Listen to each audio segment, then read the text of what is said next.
Chapter 51. Seth's Visit.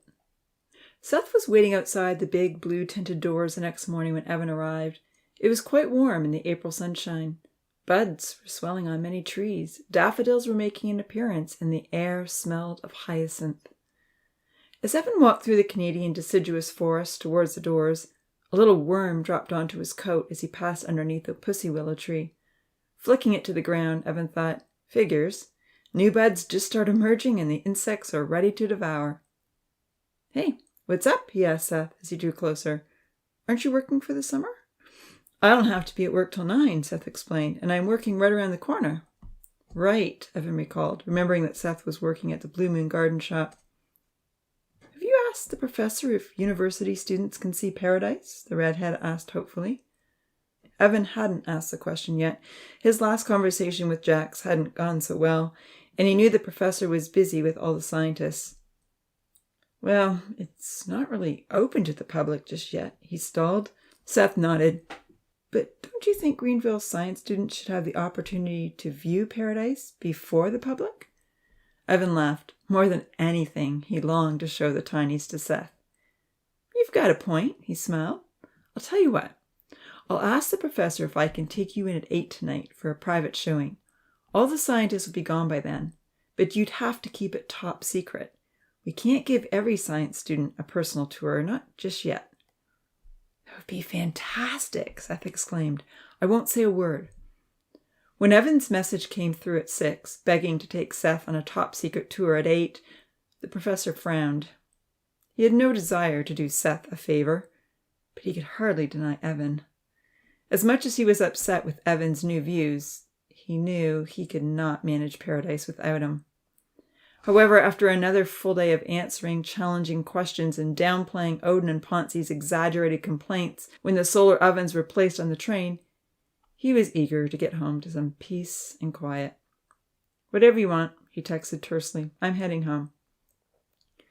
Seth met Evan outside the rainforest entrance. Using his key card, Evan opened the doors and led his friend to the viewing hall. Sliding his card through the reader once again, the door pulled open and they walked inside. A big, bright banner greeted them. "Happy human life in an ideal world" was the slogan. Seth raised his eyebrows. Before they reached the windows, Seth noticed the building board housing display. "Nice work," he said. "These were made by the tinies during the first 4 months they lived in paradise," Evan told him. "Wow, they can build houses?" Seth pointed to one structure with a veranda and decorative trim on the eaves and windows. "I really like that one," he said. "That house belonged to Zahir and Milan. They put a lot of effort into building it." Motioning for Seth to join him, Evan took him to the large window where they could look into the northern end of the enormous domed terrarium. Since it was still light outside, the sun's setting rays came through the glass greenhouse walls into the paradise room, fully illuminating the dome and even the viewing hall. "Oh, this is so cool," Seth raved. "I can see them. Wow, they are racing down that hill like maniacs." "Let's hope not," Evan said dryly. Loud shouts came through the overhead speakers. With a smile of delight, Seth marveled, "I can hear their voices." "Yes, you can. This is their fun hour. All the schooling is done in the morning. Some of them work on enjoyable activities in the afternoon, but after dinner, they usually just have fun." For a few minutes, Seth watched in fascination. "Those dogs have endless energy," he commented, seeing Emma and Rusty chasing the go-karts up and down the hill. Then he asked, "Who is who? What are all the tinies' names?" He pointed. "Who are the black couple racing down in the purple cart?" "That's Lima and Santa," Evan told him. "They surf, dance, and sing, and do a lot of work in the gardens." Right behind the purple cart was a blue one. "Zahir is a dark-haired guy in the go-kart behind them," he explained. "The blonde girl with him is Georgia. They're also very musical." One by one, Evan named the tinies. "Oh, I see a girl coming up from that building," Seth remarked, looking toward the store. "That's Amy," Evan told him. "Looks like she's finished cleaning up and is heading to the hill." They watched Amy push a carry cart of food scraps, pellets, and kibble to the hill close by the lake. "Amy feeds the animals every evening," Evan told him. "She lives up there on Rainbow Hill with 4 other girls in the big house that you can see." Evan pointed to all the hills and houses, telling Seth who lived where and what they liked to do.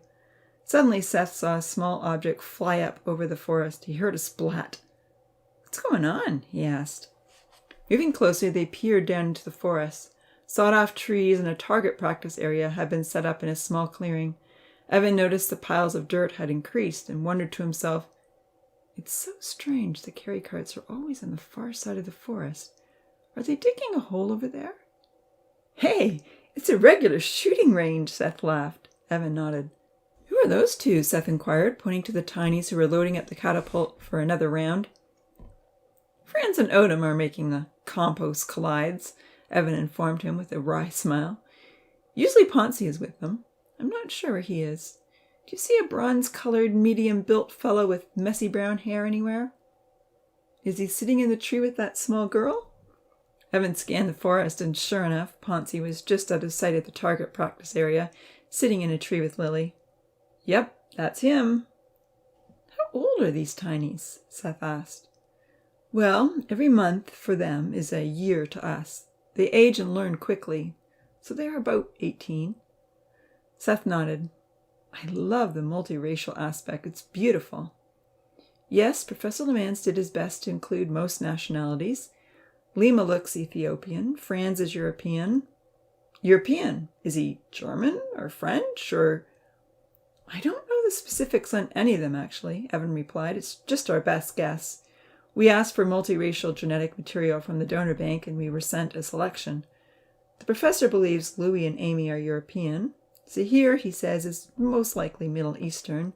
Vahid looks Persian. Damien, I'd guess Russian. Odin, Scandinavian. Yuyan is definitely Asian. Sana is possibly Caribbean. Dia and Vanitha look Indian or Pakistani. And I believe the rest are Canadian combinations of some sort or another." Seth nodded thoughtfully. As the sun set, the tinies began to head home. Evan pointed to the older man walking down the hill with a dusky young lady who was wearing a purple sundress that glittered even in the dim lighting. Dia was waving her arms in a dramatic fashion. "Uncle Louis is the older gentleman," Evan said.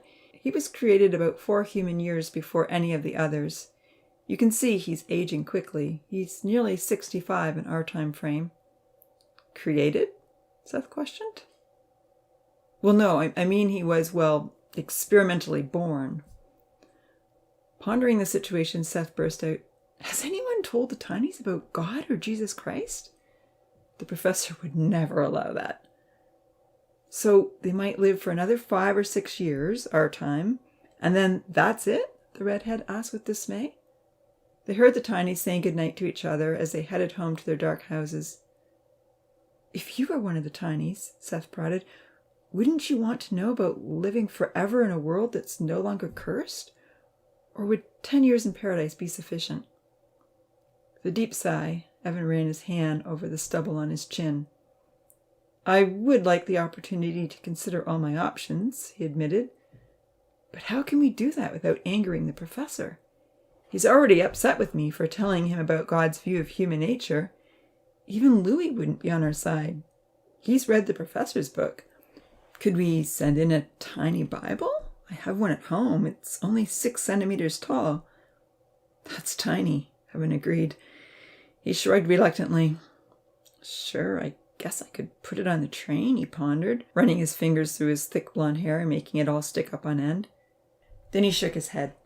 "But the professor would see it or hear about it eventually. He would know I had done it. I'm sure that would be the end of our relationship. It's already tentative." Shaking his head decisively, Evan added, "This isn't my project, Seth. Sending in a Bible could turn the tinies' world upside down and radically change their perspectives. I'm sure that right now most of them see the professor as their God."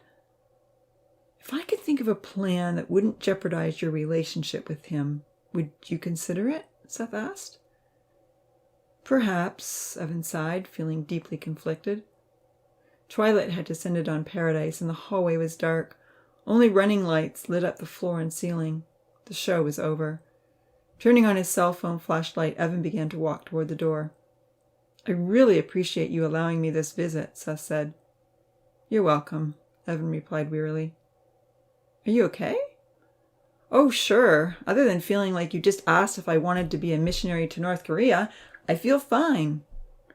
Seth laughed. "Losing your job is almost as bad as losing your life." Okay, so it's not quite that bad, Evan chuckled. But it just seems like an impossible mission with very big risks. And I'm still not fully convinced the message is true. Nodding his head thoughtfully, Seth agreed. I'm sorry, Evan, he apologized sincerely. No one is willing to put their job or their life on the line if they aren't fully convinced of the cause. Placing his hand on Evan's shoulder, he said, Let's pray for you and the professor and all the tinies. If it's the Lord's will, I pray we may all receive some direction. Standing together in the mirrored hallway, the two young men prayed earnestly to their Heavenly Father for guidance. Little did they know that Louis's search was already well underway.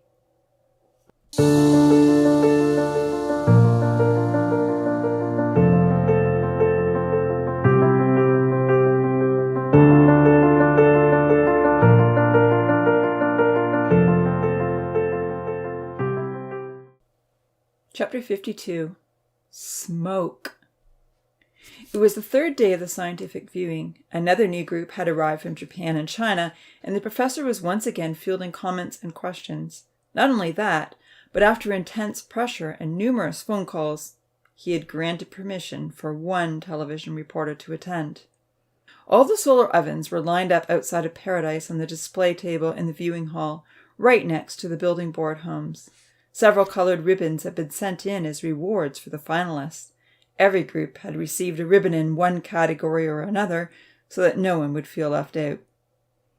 Odin and Ponzi were under Uncle Louis's watchful eye. Now that he was aware that Paradise was under such intense scrutiny, he was trying to ensure the tinies wouldn't have time to complain near the microphones or cause any more trouble. Professor Lemans had sent in a beautifully illustrated book on flight for Louis's school lessons. For the hands-on activity that day, he had also sent in supplies and instructions for paragliding. It was a bit risky, but he hoped this exciting project would take the tinies several weeks to build, distracting the troublemakers from any more dangerous experimentation.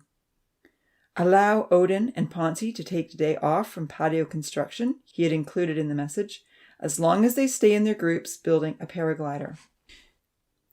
Jax had also encouraged Louis to gather all the musicians together that morning and make the fun song about a day in Paradise, texting, "Such a song would be so special for the upcoming thank you celebration." All was going well, and the 19 Asian scientists were very impressed by the keen interest the students had in the lesson. After reading a chapter from the book about flight, everyone was eager to make the gliders, even though the instructions were rather complicated. Uncle Louis was a little challenged trying to read and explain the detailed instructions while keeping a watchful eye on Odin's group. When Uncle Louis dismissed the musicians to create a new song, there were two interesting activities for the scientists to observe: the glider construction and the musical challenge. Without even acknowledging Amy's presence, Georgia took charge and played a tune that she and Zahir had already composed. It was good, but then Vahid and Kenzie added some shake and clang, and the tune became catchy. Amy, who still hadn't come to terms with her angry outbursts and broken relationships, didn't have much to contribute and slunk back to the science project. Kenzie dutifully suggested some words for the melody, which Zahir half-heartedly rearranged, while Santa, Lima, Vinitha, and Damien made up a dance. After a while, a funny little song about day-to-day life in Paradise began to emerge. The professor smiled when all the scientists clapped in the viewing room. But he knew the results would have been much better if Amy and Zahir had put in a full effort. Sadly, they didn't seem to be interacting at all. Once again, his attempts to push them together had failed. Quietly, the professor reflected on the French psychologist's remarks. "Unhelpful thoughts lower our moods and lead to unhelpful behaviors," she had explained. There was no doubt that some were regretting their behaviors, which was in turn affecting their moods. Thankfully, the group of scientists from Japan and China were very pleased with what they saw. They loved the mostly happy world, with creativity, diligence, and invigorating projects, and the teams who worked well together. Aside from a few forlorn faces, it was the world the professor wanted to show, and he was thankful that the TV reporter was filming today's events rather than the two before. The musicians returned to work on the paragliding kits, and Santa and Lima continued singing catchy phrases from the new song. As Uncle Louis shared a few important details with the newcomers that he had figured out with the others, Odin asked to use the outhouse. Uncle Louis didn't notice Ponzi and Franz slip away with him. "He's such a wonderful teacher," a female Japanese scientist acknowledged in the viewing hall. "He has such a lovely, patient demeanor." "Yes," another female scientist agreed. "How wonderful for all these youths to be raised in such a stimulating environment with a kind, intelligent teacher. I love STEAM learning." A male scientist nodded politely. "Developing a paraglider from scratch with the impetus for personal flight is a great motivator for all their hard work and effort." Listening happily to the complimentary remarks, the professor wasn't looking when 3 young men ran off across the field to the outhouse. He didn't see Odin, Ponzi, and Franz dash in behind Cascading Mountain or notice they had reached the North Forest. However, the professor did observe Odin come out of his den with a confiscated sheet of foil, and he was horrified. "Satalors! He's got a sheet of foil," he thought. "He must have taken it before Louis loaded up the train." "Excuse me one moment," the professor said politely to his guests. "Would anyone like a hot drink? I think it might be time for some refreshment." They had been watching for nearly 2 hours. Everyone was happy to take a break and get a drink from the Reptile Cafe. The professor quickly slipped away to the washroom. He was desperate to get in touch with Louis, but he knew that Louis was unlikely to check his phone while working with all the tinies. "But maybe he'll need to find some further instructions on Google," he told himself desperately. "I'll send him a message and just hope that he gets it." "Louis," he texted in the privacy of the men's washroom, "Odin has foil. He may be intending to make fire now or sometime later in the week. You have to get it back. It's a full sheet." Once all 19 scientists had enjoyed a hot drink at the cafe, they were happy to follow the professor back to the viewing hall. Many were making pleasant comments about his research and the beautiful biomes he had helped design in the biosphere.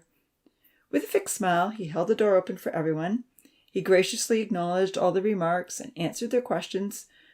But all the time, he was desperately hoping that if Odin tried to use the foil, Louis would notice and take it away.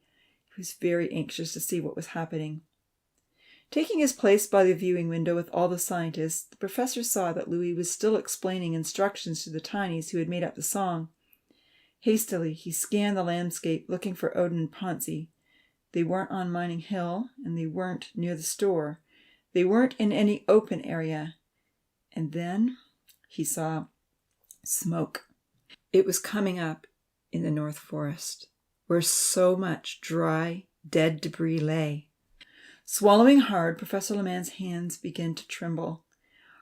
Hardly hearing the questions that were being asked of him, he made his way over in the direction of the smoke and pressed his face close to the edge of the window. Odin, Franz, and Ponzi had started a fire and were dragging over dead branches from the discarded treetops. "Oh la la, this could destroy everything," he thought, breathing rapidly.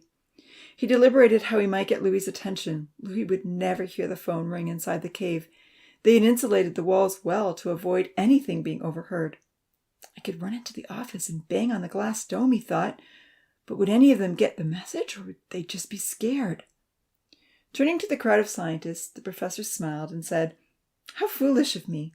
I forgot to tell you that you are all entitled to a complimentary dessert. If you'd like to enjoy one of our fabulous cheesecakes or homemade ice cream, you may head back to the cafe. Just tell them that it's on me." "Oh, how lovely," several scientists replied. Most took the offer. But to the professor's dismay, the TV reporter did not. As the scientists exited the hall, the professor heard a distant beeping sound coming from his office. A flashing red light caught his attention. His phone began to vibrate. When the rain began to fall inside the dome, Louis looked up and spotted the smoke. "I'm just going to head into my office for a moment," the professor told the reporter. "I'll be gone for a few minutes. Feel free to enjoy yourself in the cafe." With his camera pointed toward the smoke, the TV reporter declined. "I'm not a dessert person. I'll wait here." The professor's heart sunk. A fire in paradise would make the news headlines. But there was no time to lose. Hastily, he strode to the locked door in the viewing hall. Punching in the code, he let himself in and then darted through the corridors, the elevator entrances, and into the paradise room. First, he checked that the Rainmaker was following emergency protocol. Just as it was programmed to do, rain was falling hard in a half cycle back and forth over the area where the smoke had been detected. He raced to the main computer to fiddle with the controls. Immediately, he reduced the oxygen levels and set the vents to exhaust the smoke. Changing the atmospheric conditions could be detrimental for the tinies if it was prolonged, but if the fire got out of control, his whole experiment could be tragically over in minutes. Darting back to the dome, he checked the water fountains positioned all around the perimeter and was pleased to see they were spraying at full volume. A lot of water would be needed to put out the fires which were now blazing from one treetop to the next. Once he had ensured their emergency response was well underway, the professor sent a hasty message through to Evan just in case he wasn't already receiving the alert. "Please come immediately. We have a fire."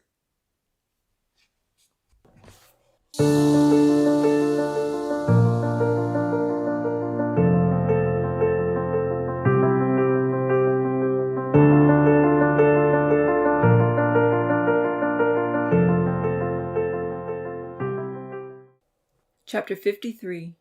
Beyond Servant Leadership. When the rain began to fall, Louis looked up right away, puzzled. It only took him a second to spot the smoke.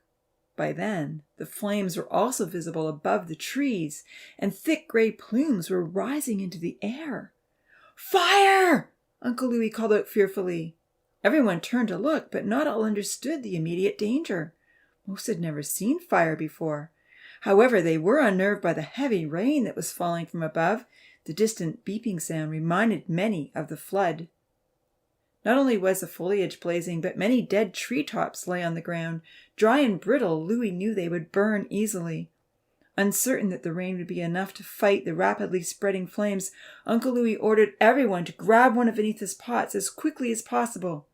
"Fill them up at the lake and get water to the woods as fast as you can. Fight the ground fire." The dogs began barking at the strange sounds and smells. Brownie started mooing frantically. Dazed, but trying to think quickly, Uncle Louis redirected some of the strong young men. "Zahir, Kenzie, Damien, and Lima," he yelled. "Head to the tap at the store. Take some of those pots and get water to the fire as quickly as you can." Sensing Uncle Louis's concern, the 4 young men fled into the kitchen. Everyone else dashed to the creative shop, took a pot, and ran to the lake. Uncle Louis saw Amy's carry cart next to the garden. He felt it would help him carry pots of water. He tried to run, but he had been struggling to run lately. Huffing and puffing, he shuffled over. He wondered if the professor knew what was happening, or if the rain was only an automatic response.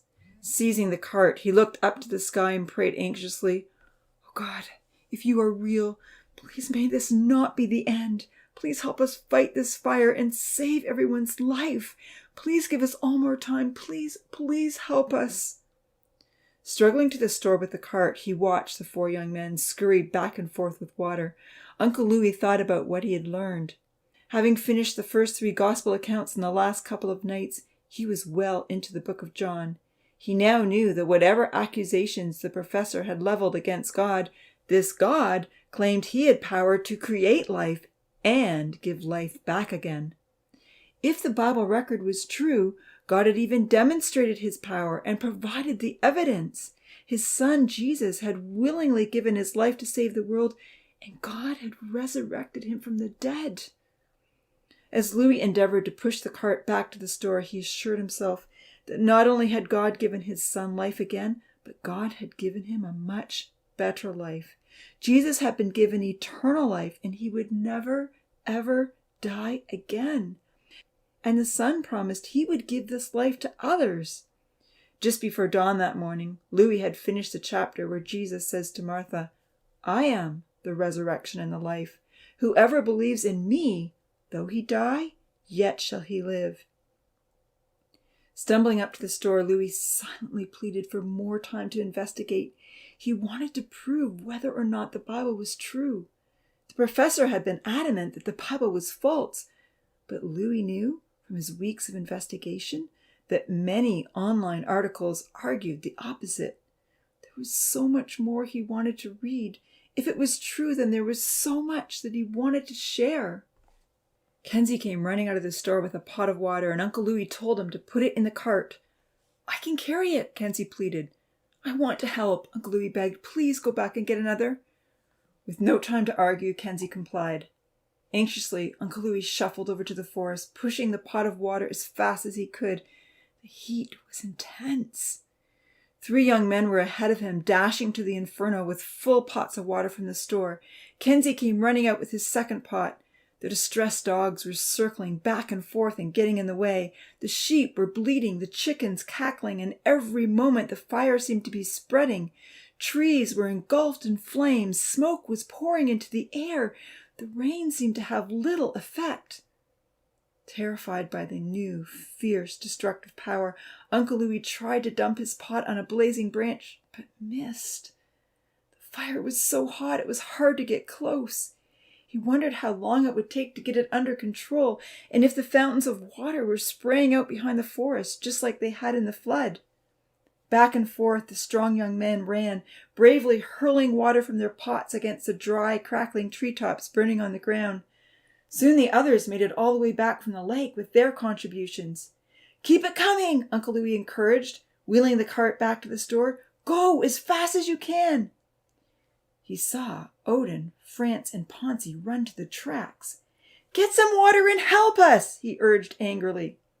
"We have a better idea," Odin yelled back. "We'll either get us out of here or we'll force the professor to let us out."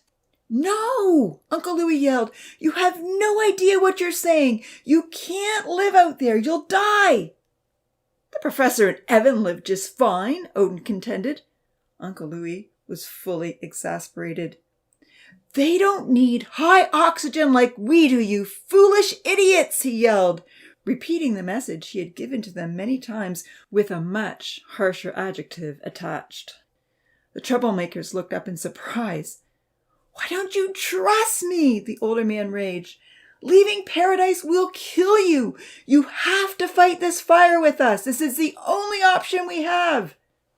Odin tried to move a lever on the tracks, but nothing happened. With a log, France and Ponzi tried to smash open the gated doors in the train tunnel, but with no success. "Come on, Professor!" Odin hollered toward the hazy glass with his fist in the air.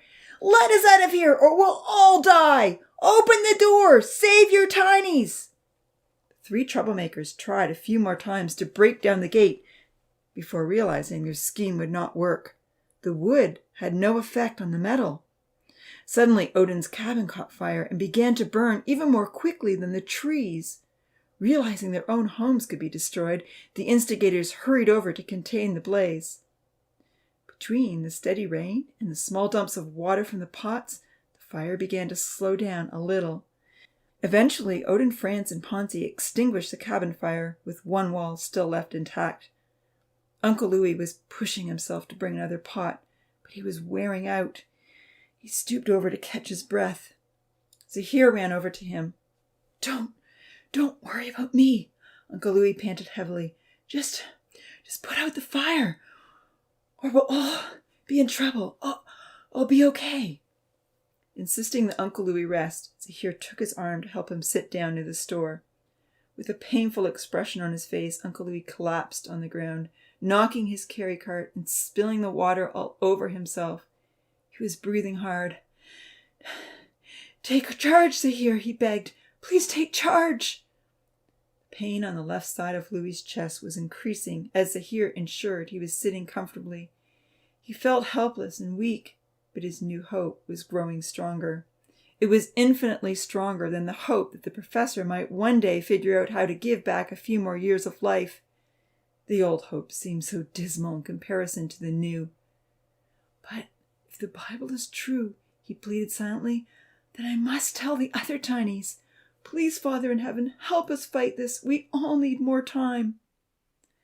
A large group arrived with water from the lake. The beach boys took the pots from their hands and sprinted to the flaming forest.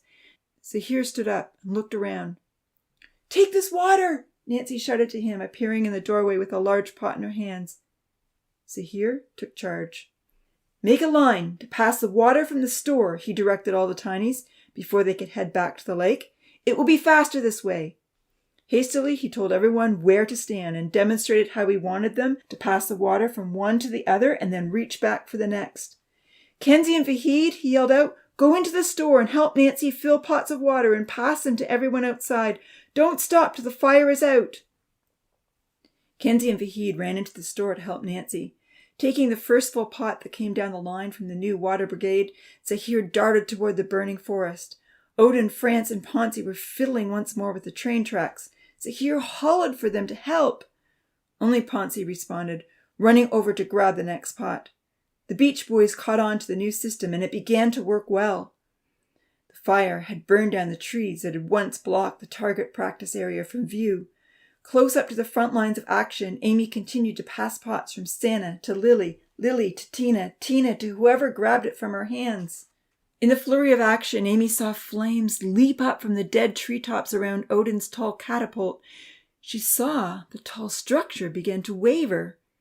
Even closer to the flames, Zahir and the Beach Boys were heaving water on the fire that was still blazing along the ground. Amy reached back for another pot. When she turned to pass it to Lily, she cast a worried glance toward Odin's contraption. It was leaning heavily to one side. Ponzi grabbed a pot from Tina and ran over to toss water against the fiery base. Suddenly, the whole thing toppled over. With a mighty crash, it hit the ground, knocking the young man down and trapping him underneath. Everyone heard Ponzi cry out in pain. Amy could see his arms and legs thrashing as he desperately tried to free himself. She heard Zahir yell out in horror, "No! No!" Lily became hysterical and paralyzed by fear. Large flames were spreading along the fallen catapult tower, reaching out for the bronze-skinned youth. Several girls screamed and froze in action.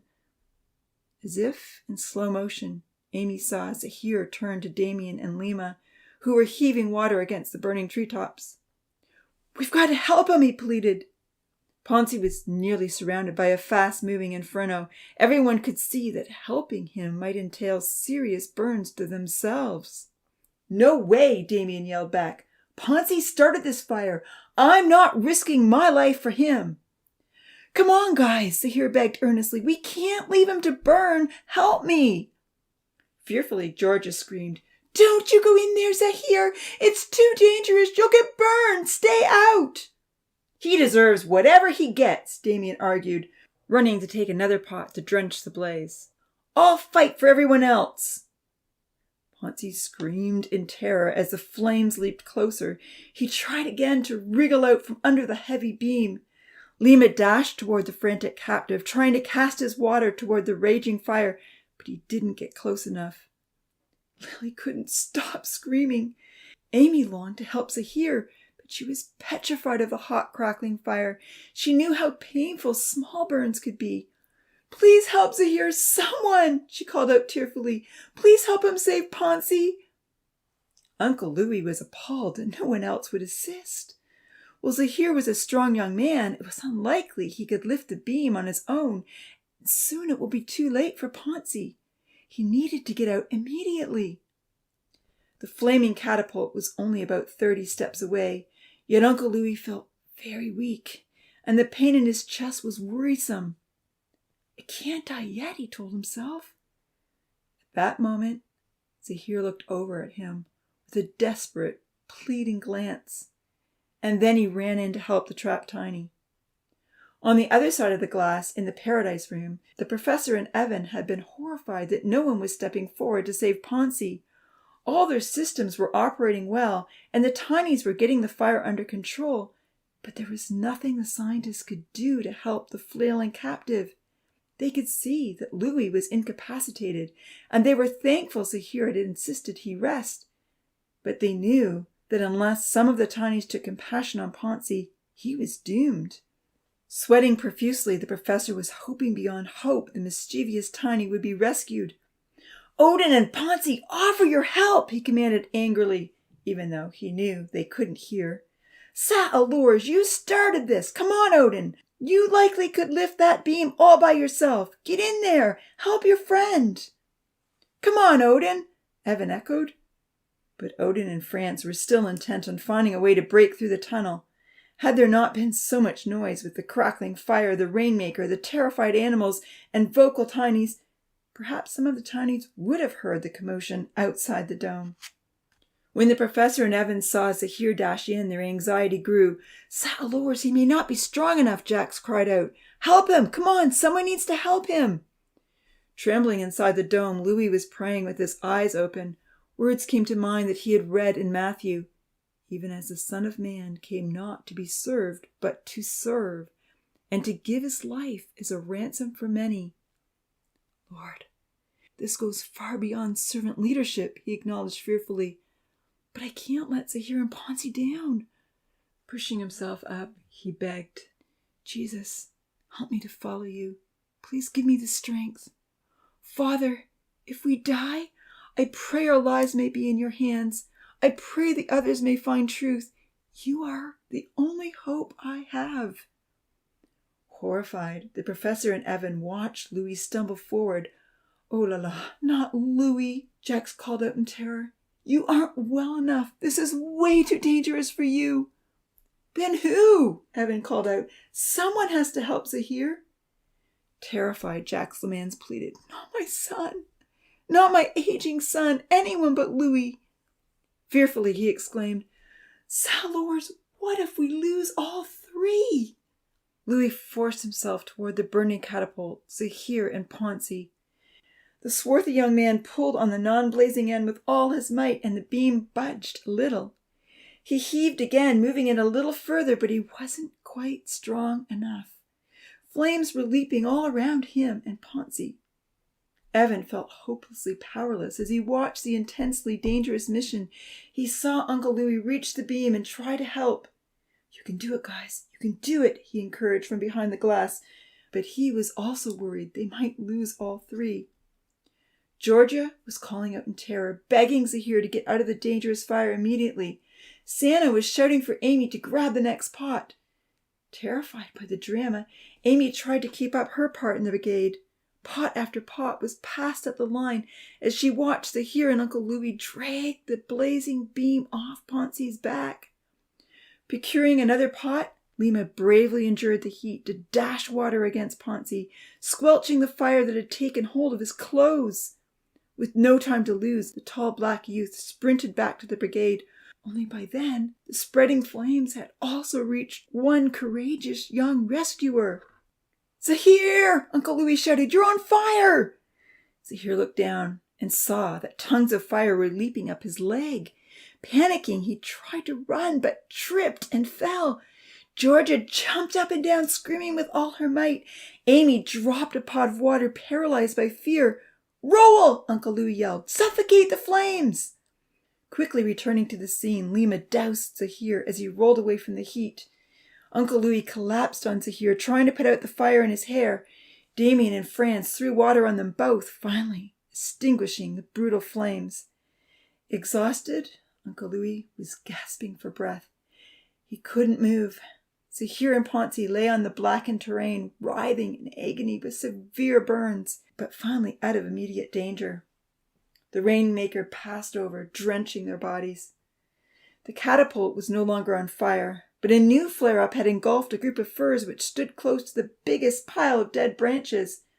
"Fight the fire, everyone!" Damien commanded with a loud, domineering voice. "We can't give up now!" Amy longed to run to the 300 men, but she realized if they didn't stop the blaze, the situation would get even worse. Fearful for their lives, the Tinies gave every last bit of strength and speed to bring water to the blazing evergreens. Even Franz and Odin gave up on their plans to break free and fought hard. In the kitchen, Nancy, Kenzie, and Fahid carried on, rapidly filling the pots, running back and forth, handing them to Vinitha and Georgia. One by one, the Tinies quickly passed the precious liquid all the way up the line. Lily broke rank and ran to Ponzi, but she had been in such hysterics that she hadn't been helping much anyway.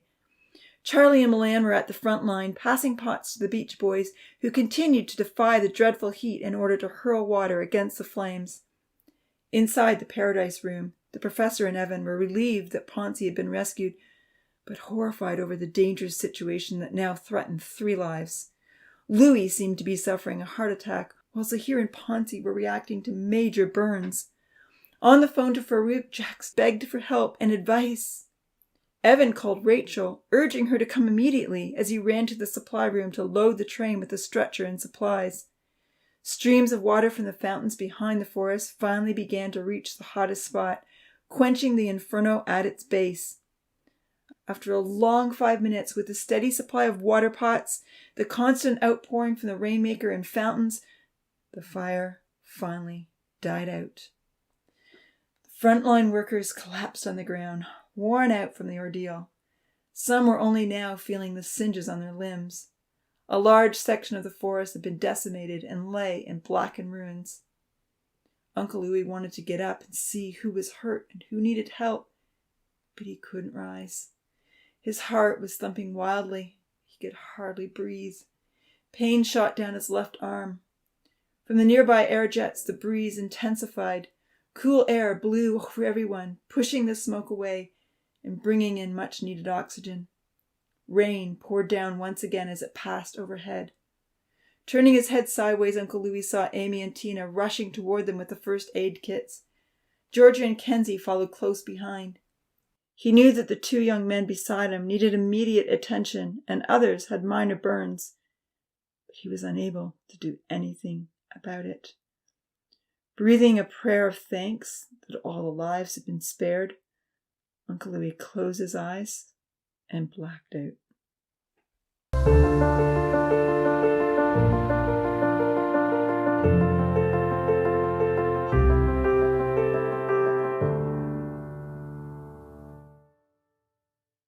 I would like to express my thanks to Daddy's Music from Pixabay for the introductory music, and to Beth and Ben Aback for the song recordings in this book. This series of novels can be ordered on Amazon. Treasure in Paradise is the final story in the trilogy. Pictures, footnotes, and references are included in the hard copy. If you've enjoyed this tale, you may enjoy others by Anna Tikva. Goodbye, and thank you.